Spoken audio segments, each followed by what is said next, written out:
नमस्कार दोस्तों, स्वागत है आपका हमारे चैनल पर फिर से एक बार नई कहानी के साथ। तो चलिए बिना समय गवाए कहानी को शुरू करते हैं। माँ जी, देखिए मैं आप सबके लिए क्या लेकर आई हूँ। शालिनी ने अपनी सास उमा जी से कहा।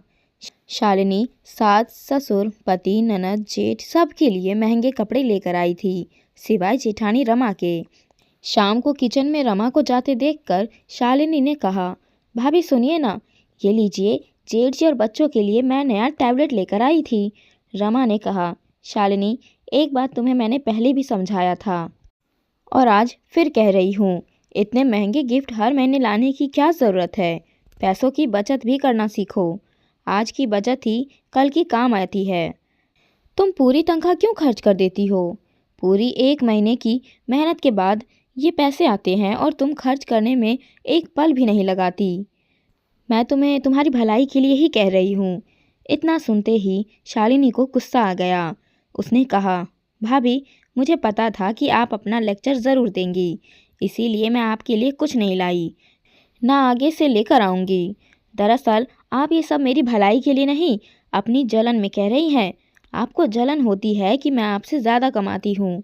आप तो सबके लिए इतने महंगे गिफ्ट ला ही नहीं सकती, क्योंकि इसके लिए बड़ा दिल चाहिए, जो आपके पास तो बिल्कुल भी नहीं। आप एक मिडिल क्लास कंजूस औरत हैं। यह सब सुनकर रमा की आंखों में आंसू आ गए। वो अपने कमरे में जाने लगी। तभी उमा जी ने कहा, रुको रमा। शालिनी, बड़ों से बात करने का ये तरीका तुम्हें सिखाया गया है? रमा ने तुम्हारी भलाई के लिए तुम्हें बचत करने के लिए कहा और तुम उसको जलन और कंजूसी का नाम दे रही हो। आज एक बात मेरी तुम ध्यान से सुन लो। तुम्हारे ये महंगे गिफ्ट या कोई और चीज़ मेरी बहू रमा की जगह नहीं ले सकता। और हाँ, इस बात के लिए तुमको एक दिन पछतावा ज़रूर होगा। शालिनी वहाँ से पैर पटकते हुए गुस्से में अपने कमरे में चली गई। शालिनी ने अपने पति अमन को ये बात बताई। कहा, अमन, बुरा मत मानना, लेकिन मैं चाहे कितनी भी कोशिश कर लूँ, लेकिन भाभी की जगह कभी नहीं ले सकती, क्योंकि मैंने लव मैरिज की और जेठानी जी माँ जी की पसंद की हुई बहू है। इसीलिए माँ जी भाभी को ज़्यादा प्यार करती है। और वहाँ हुई पूरी बात बताई। तब अमन ने कहा, शालिनी, आज एक बार फिर मैं तुमको समझा रहा हूँ कि तुम जितना गलत भाभी को समझती हो, वो उतनी ही समझदार और सुलझी है। तुमसे तो भाभी कभी जलन रख ही नहीं सकती, क्योंकि उन्होंने ही पूरे घर को हमारी शादी के लिए राज़ी किया था। देखो अमन, तुम भी नहीं समझ रहे।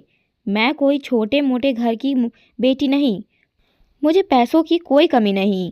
मैं अपने शौक़ के लिए ही नौकरी करती हूँ, वरना मैं जो चाहूँ वो मेरे पापा मुझे तुरंत दिला देंगे। पापा का इतना बड़ा बिजनेस है, मैं क्यों बचत की चिंता करूँ? शालिनी ने कहा। अगले दिन रविवार को शालिनी दोस्तों के साथ घूमने जा रही थी। तभी उसकी नज़र हॉल में बैठी जेठानी पर गई। उसने गुस्से से अपना पर्स उठाया और फ़ोन हॉल की टेबल पर ही भूल गई। रमा ने आवाज़ देनी चाही तो उमा जी ने रोक लिया। कहा, जाने दो, वैसे भी एक फ़ोन है उसके पास, अभी आवाज़ दोगी तो बेकार ही नाराज़गी झेलनी पड़ेगी।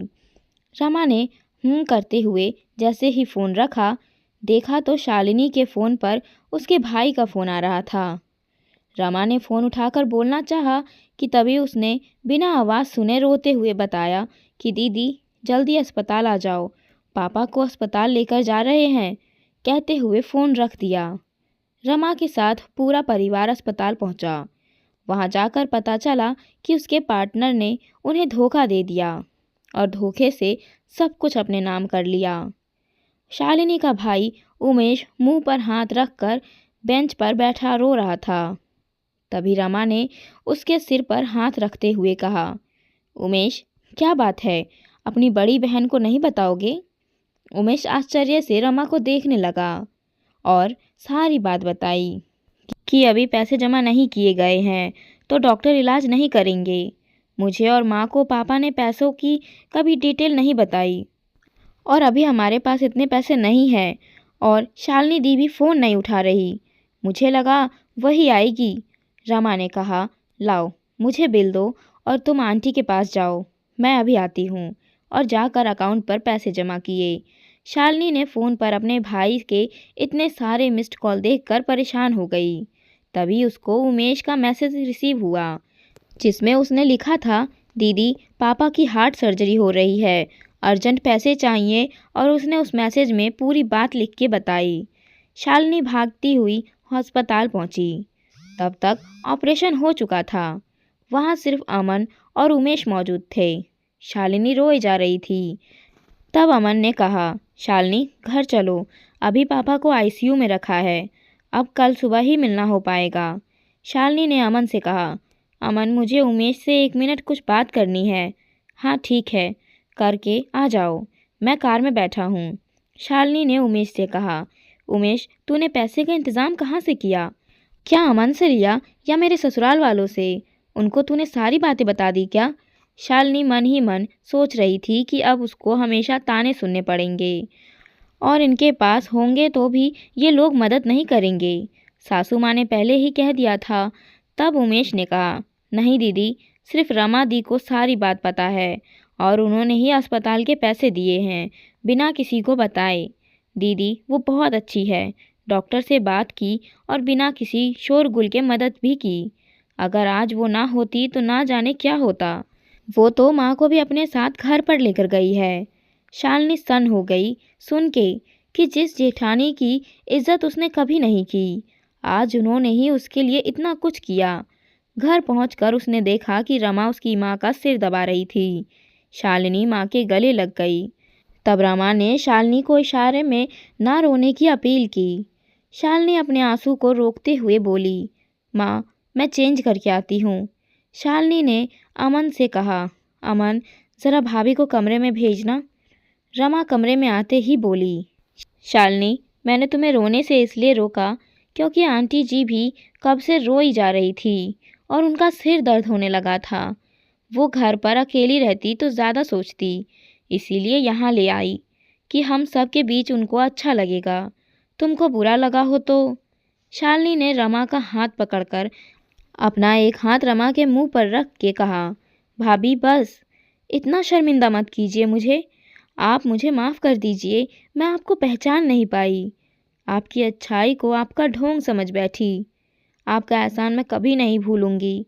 नहीं शालिनी, कोई एहसान नहीं किया मैंने। वो भी तो मेरे माता पिता के समान ही है और बहनें कभी एक दूसरे पर एहसान नहीं करती। तुम तो मेरी छोटी बहन जैसी हो। गलती करना तुम्हारा अधिकार है, समझाना मेरा काम। समझी? हाँ भाभी, शालिनी ने रमा के गले लगकर रोते हुए कहा। लेकिन अब आपकी ये छोटी बहन कभी आपको गलती नहीं करेगी और आपकी हर बात मानेगी, वादा रहा।